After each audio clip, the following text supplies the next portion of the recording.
ఈరోజు మనం సిఫిలిస్ అనే వ్యాధి గురించి మాట్లాడుకుందామండి. సిఫిలిస్ అనేది ఒక సుఖ వ్యాధి అండి. అంటే లైంగికంగా కలిసినప్పుడు ఒకరికి నుంచి ఇంకొకరికి వ్యాపించే వ్యాధి. సో ఈ సిఫిలిస్ అనే వ్యాధి లక్షణాలు ఎలా ఉంటాయి? మగవాళ్ళలో అండి సిఫిలిస్ వ్యాధి వచ్చినప్పుడు అంగం మీద పుండ్లు వస్తాయండి. చిన్న చిన్న అంగం మీద పుండ్లు వస్తాయి. ఆ పుండ్లు అనేవి నొప్పి ఉండవు. పుండు మాత్రం ఉంటుంది, కానీ నొప్పి పట్టుకుంటే కానీ టచ్ చేస్తే కానీ ఏమి నొప్పి ఉండదు. సో ఇబ్బందిగా ఉండదు కాబట్టి జనాలు ఏంటంటే నెగ్లెక్ట్ చేస్తారు ఎక్కువగా. సో అలా నెగ్లెక్ట్ చేసిన తర్వాత ఏమిటంటే అది కొన్ని రోజులకు తగ్గిపోతాయి ఆ పుండ్లు. మళ్ళీ తర్వాత 2 నెలలకు 3 నెలలకు మళ్ళీ స్టార్ట్ అవుతాయి. ఈసారి కొంచెం తీవ్రంగా వస్తాయి.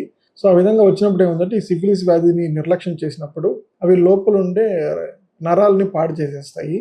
దానివల్ల ఏమిటంటే అంగం మీద స్పర్శ కోల్పోవడము, లేకపోతే అది వేరే దగ్గరికి పాకడం, అంటే బ్రెయిన్కి కూడా పాకుతుంది అక్కడి నుంచి, అంగం దగ్గర నుంచి అది.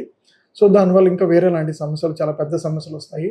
అందువల్ల ఇట్లాంటి లక్షణాలతో ఎవరైనా బాధపడే వాళ్ళు ఉంటే వెంటనే హాస్పిటల్కి వెళ్ళి చూపించుకోండి.